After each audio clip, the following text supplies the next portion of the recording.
Right, ఇక గుడివాడలో అన్నా క్యాంటీన్ ప్రారంభించిన అనంతరం సీఎం చంద్రబాబు మాట్లాడుతున్నారు. లైవ్ లో చూద్దాం. తినే పరిస్థితి వచ్చిందంటే చాలా బాధేస్తుంది. అయితే ఓసారి చరిత్ర కూడా డొక్కా సీతమ్మ నిన్నుంటారు మీరు. ఈస్ట్ గోదావరిలో గన్నవరంలో ఉండేది. ఆ రోజుల్లో ఎవరైతే గోదావరి దాటొస్తే ఎన్నో ఇబ్బందులున్నాయని వంట చేసి వచ్చిన వాళ్ళందరికీ తిండి పెట్టేది. అందుకే ఇప్పటికి కూడా డొక్కా సీతమ్మ అంటే అన్నదానం చేయడంలో మేటైన మహిళగా చరిత్రలో మిగిలిపోయింది, శాశ్వతంగా గుర్తుపెట్టుకుంటున్నాం. అదే సమయంలో నందమూరి తారక రామారావు గారు మొట్టమొదటిసారిగా ముఖ్యమంత్రి అయినప్పుడు తిరుపతికి వచ్చి అన్నదానానికి శ్రీకారం చుట్టాడు, ట్రస్ట్ కూడా పెట్టాడు. ఈ రోజు ఎంతో మంది భక్తులు వచ్చారు, ఉండీలో డబ్బులు వేస్తారు, అన్నదాన ట్రస్ట్ కు నిధులు ఇస్తారు. దీనివల్ల ఒక్క రూపాయి టీటీడీ నిధులు పెట్టకుండా వచ్చే డబ్బులతోనే 1,00,000 మందికి అన్నం పెడుతున్నారంటే అది ఆ మహానాయకుడు చూపించిన స్ఫూర్తి. ఇవన్నీ కూడా మనం చూసినప్పుడు ఈరోజు మనందరం గుర్తుపెట్టుకోవాల్సిన అవసరం ఉంది. 2018 నేను ప్రారంభించాను. ఆ రోజు నేను ఒకటే ఆలోచించాను, అన్నం అనేది అందరికి అవసరం.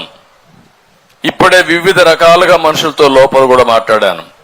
ఒక ఆటో డ్రైవర్, ఒక పుష్ కార్ట్ తోలుకునే వ్యక్తి, ఒక బట్టలు అమ్ముకోవడానికి ఊరూరు తిరిగే వ్యక్తి, లేకపోతే చెప్పులు కుట్టుకునే వ్యక్తి, రోడ్డు మీద చెప్పులు కుట్టుకుంటూ బ్రతికే వ్యక్తి, లేకపోతే ఎక్కడనో షాపుల్లో పనిచేసి అరాకొరా జీతంతో జీవితం సాగించే వ్యక్తులందరినీ కూడా నేను విన్నాను. ఇక్కడ కూడా మీరు చూశారు.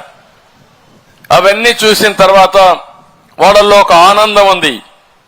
మేము సంపాదించే 300 రూపాయల్లో లేదా 200 రూపాయల్లో 100 రూపాయలు మధ్యాహ్నం అన్నానికి సరిపోతే కుటుంబాన్ని ఏ విధంగా పోషిస్తానని బాధపడే పరిస్థితి వచ్చింది. అందుకే ఈ రోజు మీరు చూస్తే పూటకు 5 రూపాయలు, ఉదయం 5 రూపాయలు, మధ్యాహ్నం 5 రూపాయలు, సాయంత్రం 5 రూపాయలు, అంటే 15 రూపాయలతో 3 పూట్ల కడుపు నిండా తిండి పెట్టే పరిస్థితి వచ్చిందంటే అది ఈ ప్రభుత్వం యొక్క దూరదృష్టి అని చెప్పి కూడా నేను మీకు తెలియజేస్తున్నా. ఇంకో పక్కన ఈరోజు మనందరం గుర్తుపెట్టుకోవాల్సింది, ఆ రోజు 203 అన్నా క్యాంటీన్లు పెట్టాం. 1,41,000 మందికి రోజుకు తిండి పెట్టాం. 130 కోట్ల రూపాయలు ఖర్చు పెట్టాం. దగ్గర 4,60,00,000 మందికి అప్పటికే భోజనం పెట్టి ముందుకు తీసుకుపోతే ప్రభుత్వం అనేది మంచి కార్యక్రమాల్ని కొనసాగించేది ప్రభుత్వం. కానీ ఆనాటి ప్రభుత్వం యొక్క విధ్వంస కార్యక్రమాల్లో అన్నా క్యాంటీన్ కూడా బలైపోయే పరిస్థితి వచ్చింది. నాకు ఎన్నోసార్లు చెప్పాం, ఎందుకు మీకు ఇంత కోపం అన్నా క్యాంటీన్ పైన? కావాలంటే మీ పేరు పెట్టుకోండి, ఈ అన్నదానాన్ని కొనసాగించడని చెబితే మీరు పెట్టలేకపోయినా దాతలు వస్తారు, వాళ్ళని వదిలిపెట్టమంటే, వాళ్లకు ఫ్రీగా చేసే అవకాశం ఇవ్వమంటే ఇవ్వకుండా అడ్డం పడే పరిస్థితికి వచ్చారు. కడాన ఏ పరిస్థితికి పోయారంటే చాలా ప్రదేశాల్లో రాజకీయ నాయకులు, స్వచ్ఛంద సంస్థల ముందుకొచ్చి అన్నా క్యాంటీన్ ద్వారా 5 రూపాయలకే భోజనం పెట్టాలనే పరిస్థితి, దానికి అడ్డం పడిపోయి చాలా దుర్మార్గంగా ప్రవర్తించారు. పెట్టనీయకుండా చేశారు, చాలా దౌర్జన్యాలు చేశారు. అన్నం పెట్టే వాళ్ళను కూడా పెట్టనీయకుండా అడ్డుకున్నారంటే ఎలాంటి ప్రభుత్వం ఉందో మనం ఒక్కసారి ఆలోచించుకోవాల్సిన అవసరం ఉంది. ఈ రోజు ఇక్కడ కూడా మీరు చూశారు అన్నా క్యాంటీన్ ని. నేను మామూలు స్టాండర్డ్స్ లో పెట్టలేదు దీన్ని. ఒక మంచి బిల్డింగ్, మంచి ప్రదేశంలో బెస్ట్ స్టాండర్డ్స్ తో కట్టాం. అన్నం కూడా నాణ్యమైనది, పౌష్టికాహారం ఉండేది, ఇవన్నీ తీసుకొచ్చాం. అందుకనే ఈరోజు మనం చూస్తే 49 మున్సిపాలిటీలో 100 క్యాంటీన్లు ఈ రోజు ప్రారంభిస్తున్నాం. సెప్టెంబర్ ఎండుకంతా 203 అన్నా క్యాంటీన్లు రాష్ట్రమంతా ప్రారంభిస్తాం. గిరిజన ప్రాంతంలో అన్ని మండల హెడ్ క్వార్టర్లో పెడతాం. రోజుకు 350 మందికి అన్నం సరఫరా చేసే కార్యక్రమాన్ని తీసుకుంటున్నాం. అవసరమైతే కొంతమంది ఇక్కడ రద్దీగా ఉంటే దాన్ని పెంచుకోవడానికి కూడా వెసులుబాటు ఉంటుందని చెప్పి కూడా నేను మీకు తెలియజేస్తున్నా. ఈ రోజు ఈ క్యాంటీన్లో మీరు చూస్తే ఒక రోజుకు 350 మందికి 26,250 రూపాయలు అవుతుంది. 100 క్యాంటీన్లకి 26 లక్షలు అవుతుంది. 203 క్యాంటీన్లు ప్రారంభిస్తే 53,28,000 రూపాయలు ఖర్చు అవుతుంది. సంవత్సరానికి 200 ఖర్చు అవుతుంది. నేను అడుగుతున్నా, ఈ 200 ఖర్చు అవుతుందనే ఉద్దేశంతో పేదవాళ్ల పొట్టగొట్టింది గత ప్రభుత్వం. అన్నా క్యాంటీన్ పెత్తందారి అని అడుగుతున్నా మిమ్మల్ని. పేదవాళ్లకు తిండి పెట్టడం మనందరి కనీస బాధ్యత. ఈ రోజు ఇక్కడ నేను చూశాను సంస్థ కూడా, మీరు ఒకసారి చూస్తే ఈ క్యాంటీన్ లో మనం వడ్డించే ఆహారం కూడా పూటకు 34 రూపాయలు పడుతుంది. బ్రేక్ఫాస్ట్ మాత్రం 22 రూపాయలు పడుతుంది. మొత్తం 90 రూపాయలు అవుతుంది. 15 రూపాయలు పే చేస్తే 75 రూపాయలు ప్రభుత్వం గాని, డోనర్స్ గాని, దాతలు గాని ఖర్చు పెట్టే పరిస్థితికి వస్తున్నాం. ఇక్కడ ఆర్గనైజేషన్ లో కూడా ₹1 ప్రాఫిట్ తీసుకోరు.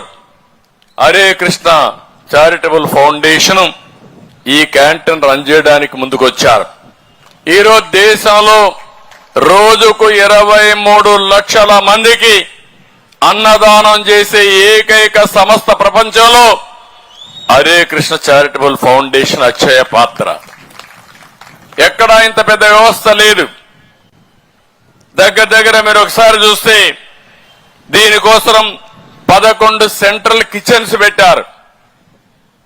ఆధునికమైన ఎక్విప్మెంట్ పెట్టారు. అక్కడ కూడా పరిశుభ్రంగా తయారు చేసి ఇవన్నీ సరఫరా చేసే పరిస్థితికి వచ్చారు. ఇక్కడ చాలా మందిని చూస్తున్నాను, వాళ్ళని మనస్ఫూర్తిగా అభినందిస్తున్నా. నేను అన్నా క్యాంటీన్ పెడతానంటే ఆ రోజే రాజుగారు, శ్రీనివాసరాజు ₹1 కోటి విరాళం ఇస్తానని ముందుకొచ్చిన వ్యక్తి శ్రీనివాసరాజు గారు. ఆయన ఒక మాట చెప్పాడు, మీరు ముఖ్యమంత్రి అయ్యారు, ఇక్కడ భూమి విలువ పెరిగింది, నాకు ₹100 కోట్ల ముందు కంటే ఎక్కువ ఆదాయం వచ్చే పరిస్థితి వచ్చింది, అందుకే ₹1 కోటి అన్నా క్యాంటీన్కి ఇవ్వాలని చెప్పి నిర్ణయించుకున్నానని వచ్చి స్వచ్ఛందంగా ముందుకు చెప్పిన వ్యక్తి శ్రీనివాసరాజు గారు. నిన్న అదే మరిగా భువనేశ్వర్ గారు కూడా అన్నా క్యాంటీన్కి ₹1 కోటి ఇస్తామని ముందుకొచ్చి ₹1 కోటి డొనేట్ చేశారు. ఇవన్నీ కూడా శుభ పరిణామాలు. నేను ఒకటే మిమ్మల్ని అందరినీ కోరుతున్నా, అన్ని దానాల కంటే అన్నదానం ఒక పవిత్రమైనది, ఒక మంచి పుణ్య కార్యక్రమం. నేను ఒకటి ఆలోచించేది, ప్రభుత్వం పెట్టగలుగుతాం, వేల లక్షల కోట్ల రూపాయలు ఖర్చు పెడుతున్నాం, అన్నా క్యాంటీన్ పెట్టగలుగుతాం. కానీ నా ఆలోచన ఈరోజు మీ దగ్గర నుంచే స్వచ్ఛందంగా సేవాభావంతో పనిచేసే దాతల ముందుకు రావాల్సిన అవసరం ఉంది. ఈరోజు డబ్బులు సంపాదించడం ముఖ్యం, సంపాదించే డబ్బుల్ని సద్వినియోగం చేయడం కూడా అంతే ముఖ్యం. అందుకే ఈ రాష్ట్రంలో ఉండే అందరికీ పిలిపిస్తున్నా, స్వచ్ఛందంగా ముందుకొచ్చి మీరిచ్చే విరాళాల ద్వారా అన్నా క్యాంటీన్ రన్ చేసి ఇది శాశ్వతంగా నిరంతరం కొనసాగించే కార్యక్రమం కింద ఒక అటానమస్ గా తయారు చేయాలని నా సంకల్పం. ఇది ఎప్పటికీ జరగాలి, దానికి మనం శ్రీకారం చుడదాం. మీ ఇంట్లో మీకెవరికైనా పెళ్లి జరిగినా కొంచెం ఖర్చు తగ్గించుకోండి, అన్నా క్యాంటీన్కి ఇవ్వండి, ఒక క్యాంటీన్కి ఇవ్వండి, లేకపోతే రాష్ట్రం అంతా పెట్టండి, లేకపోతే మీ జిల్లాలో పెట్టండి, లేదు 1,00,000, 2 లక్షలు, 3 లక్షలు విరాళాలు ఇవ్వండి. కానీ ఇది చనిపోయిన తర్వాత కూడా ఇప్పుడు కూడా మీకు మంచి జరుగుతుంది. 10 రూపాయలు మంచి కార్యక్రమానికి ఖర్చు పెడితే భగవంతుడు 100 రూపాయలు సంపాదించే మార్గం మీకు చూపిస్తాడు, ఆశీస్సులు ఇస్తాడని చెప్పి కూడా నేను మీకు తెలియజేస్తున్నా. అందుకని దీనిపైన డిజిటల్ విరాళాలు కూడా సేకరించాలని చెప్పి ముందుకు పోతున్నాం. దానికి కూడా శ్రీకారం చుడతాం. ఇక్కడికి వచ్చినప్పుడు మీరు చూశారు, నేను ఈరోజు ఏదైతే 78వ స్వాతంత్ర దిన సందర్భంగా నేను ఒక ఉపన్యాసం చెప్పాను. ఇప్పుడే నా మెసేజ్ ఒకటి ఇచ్చాను. అందులో మీరు చూస్తే రాబోయే 23 ఏళ్ల తర్వాత మన దేశం 100 సంవత్సరాల స్వాతంత్ర దిన ఉత్సవాలు జరుపుకుంటున్నాం. 23 ఏళ్లే. ఈ 23 ఏళ్లలో మనం అందరం సంకల్పం చేసి ఒక పద్ధతి ప్రకారం పనిచేసి ప్రపంచంలోనే అగ్రదేశంగా తయారవుతాం. నాకు ఏమాత్రం అనుమానం లేదు. మీరందరూ గాని 19 నుంచి గవర్నమెంట్ కంటిన్యూ అయ్యుంటే ఇప్పటికి ఎక్కడికి పోయేవాళ్ళం నాకే తెలియదు, ఎక్కడికో అభివృద్ధి చేసేవాళ్ళం. మీరందరూ అనుకున్నారు 2004లో ఆ రోజు నేను ముఖ్యమంత్రిగా ఉన్నాను. అప్పటి వరకు హైదరాబాద్ గాని మొత్తం రాష్ట్రంలో అనేక అభివృద్ధి కార్యక్రమాలు చేశాం. ప్రతి ఒక్క ఊర్లో ఇంజనీరింగ్ కాలేజీలు పెట్టాం. మీ పిల్లల్ని ఇంజనీర్లు చేశాం. దానితో హైదరాబాద్ అంతా బాగా అభివృద్ధి అయింది. నాకంటే ఇంకా కొత్తగా వస్తే బాగా చేస్తారని మీరు ఆ రోజు ఓట్లు వేరే పార్టీకి వేశారు. దాని పర్యవసానం 2014 రాష్ట్రం 2గా విడిపోయే పరిస్థితికి వచ్చాం. అది జరిగింది. మళ్లీ నేను ఒక ప్రతిష్టగా తీసుకున్నాను. మళ్లీ రాష్ట్రాన్ని ఘాటిలో పెట్టాలని చెప్పి ఆలోచించాను. ఎప్పుడూ జరగని విధంగా మీరు చూస్తే 120 సంక్షేమ కార్యక్రమాలు ఇస్తూ అభివృద్ధి కార్యక్రమాలు చేస్తూ సంపద సృష్టించే మార్గాలకు ముందుకు పోయాం. దానివల్ల 13.5% జీఎస్టీపీ అభివృద్ధి అయింది. పేదవాళ్ల తలసరి ఆదాయం, అందరి తలసరి ఆదాయం పెరిగింది. మీ జీవన ప్రమాణాలు పెరిగాయి. కానీ 2019లో మళ్లీ మీ ఆలోచన మారింది. ఒక సైకోని తీసుకొచ్చుకున్నాం. అక్కడి నుంచి ప్రారంభమైంది గుద్దుడే గుద్దుడు, బూతులే బూతులు. నేను అడుగుతున్నా, ఈ నియోజకవర్గంలో ఎప్పుడైనా ఇలాంటి మీటింగ్ జరిగిందా అని అడుగుతున్నా మిమ్మల్ని.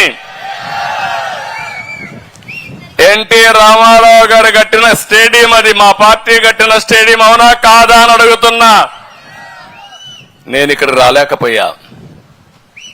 అంటే ఏంటి అరాచకం, ఏంటి ఆ విధ్వంసం, మాట్లాడితే బూతులు.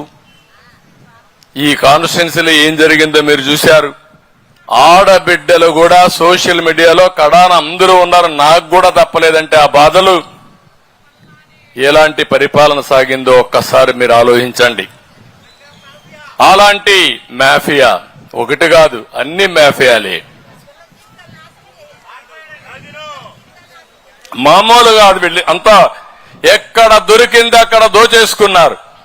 ఇసుక మాఫియా, లిక్కర్ మాఫియా, కడాన పేదవాళ్లకు దొరికే ఇచ్చే పీడిఎస్ లో కూడా ఏదైతే రైస్ ఇస్తామో అందులో కూడా రీసైక్లింగ్, రేషన్ రైస్ కూడా రీసైక్లింగ్, ఇంకా భూ కబ్జాలు ఇంకా మామూలు కాదు.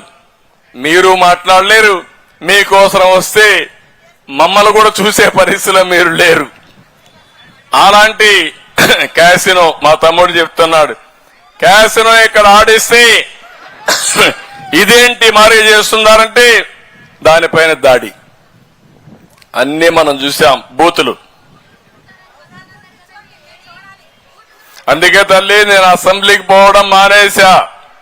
ఆ రోజే నేను చెప్పా, ఇది గౌరవ సభ కాదు, కౌరవ సభ. మళ్లీ క్షేత్రస్థాయిలో గెలిచి అసెంబ్లీని గౌరవ సభగా చేసి ఎంటర్ అవుతారని చెప్పాను. ఏమమ్మా ఇప్పుడు ఎక్కడన్నా బూతులు నిలబడొస్తున్నాయా మీకు? ఎక్కడన్నా భూ కబ్జాలు కనపడుస్తున్నాయా అని అడుగుతున్నా మిమ్మల్ని.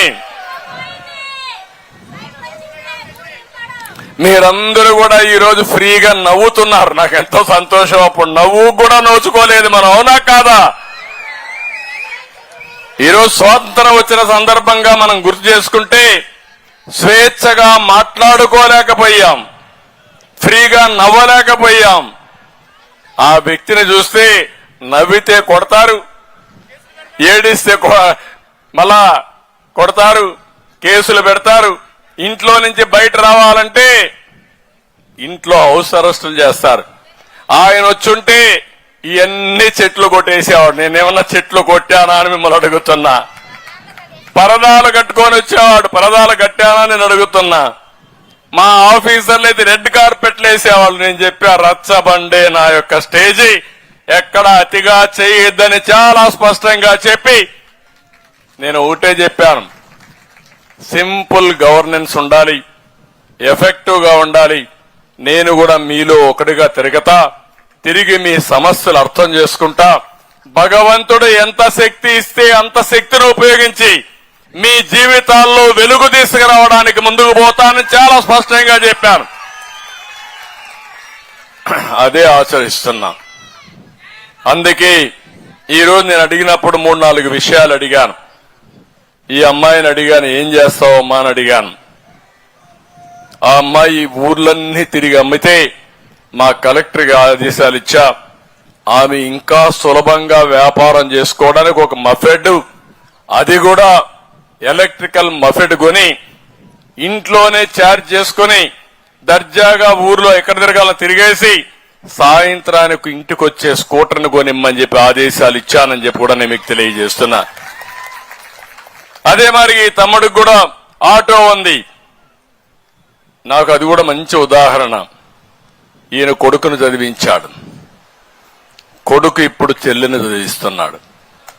ఇది మంచి స్ఫూర్తి, మనస్ఫూర్తిగా అభినందిస్తున్నా. కుటుంబం అనేది ఒక బాధ్యత. తండ్రి ఆ బాధ్యత నిర్వర్తించినప్పుడు, తండ్రి తర్వాత పెద్ద కొడుకుగా పుట్టిన వ్యక్తి చదువుకొని ఉద్యోగం వస్తే చెల్లెల్ని పైకి తీసుకురావడానికి అవసరమైతే ఆ అమ్మాయిని కూడా డాక్టర్ చేయాలని ఆశిస్తే ఇప్పుడు BDS డాక్టర్ అవుతా ఉంది.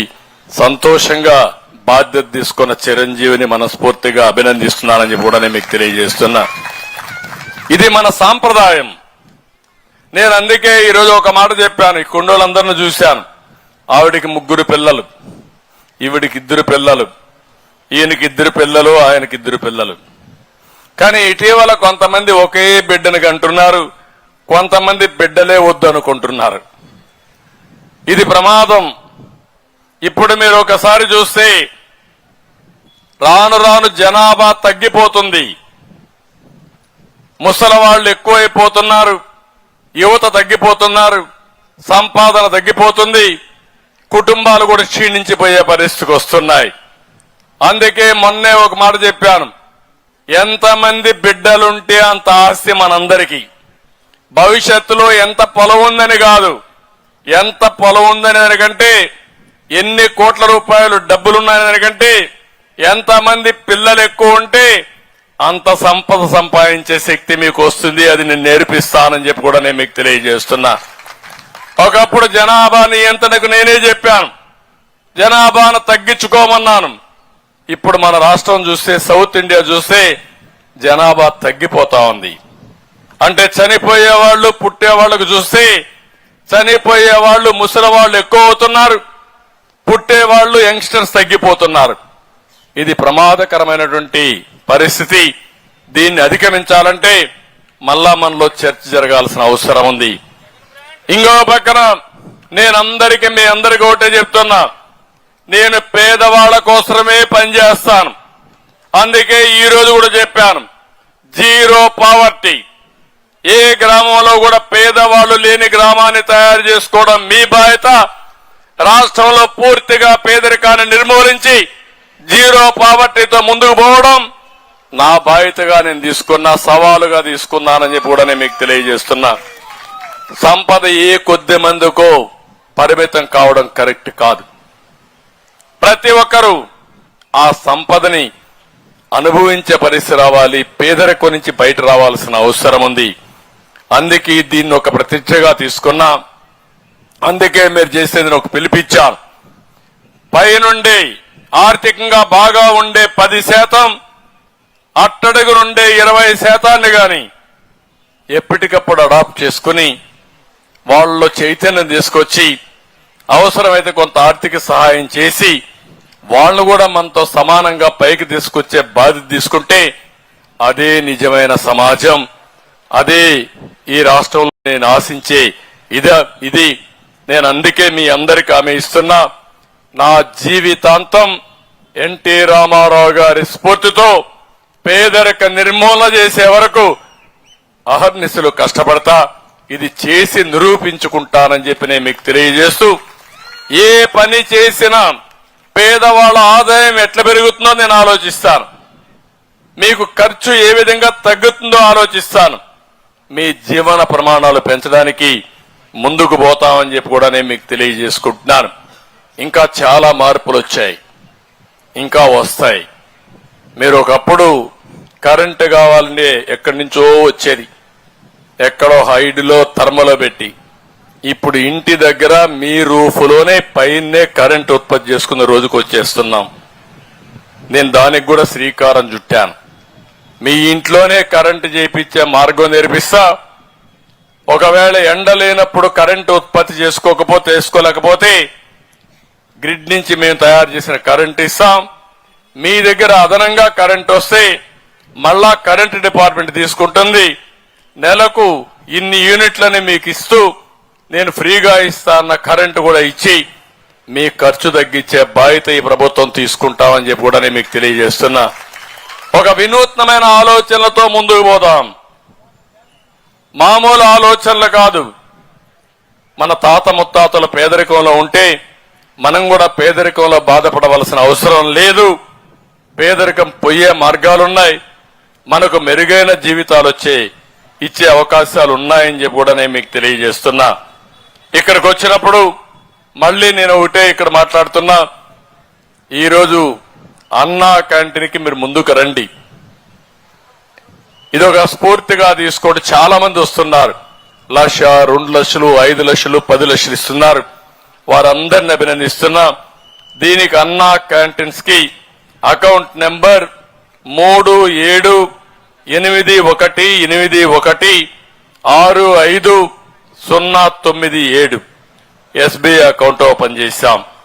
ఐఎఫ్ఎస్సి కోడ్ ఎస్బీఐ N00205441 ఈ నెంబర్ ఉంది. ఇది కూడా నేను ఎక్కడెక్కడ పేపర్లో ఇస్తా ఉంటాం. గవర్నమెంట్ వెబ్సైట్ లో పెడతాం. ఎవరన్నా పే చేయాలంటే డైరెక్ట్ కూడా వెబ్సైట్ ఉంది. annacantintrust.ap.gov.in మీరు పెడితే ఎక్కడికక్కడ పంపించే పరిస్థితి వస్తుంది.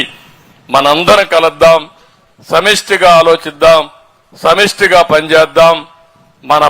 మనం బ్రతకడమే కాకుండా మన పక్క నుండే పేదవాడిని కూడా పైకి తీసుకొచ్చే ఆలోచన చేద్దాం. ఈ రాష్ట్రంలో మళ్లీ ఈ రోజు మీకు అందరికీ హామీ ఇస్తున్నా. ఈ ప్రభుత్వం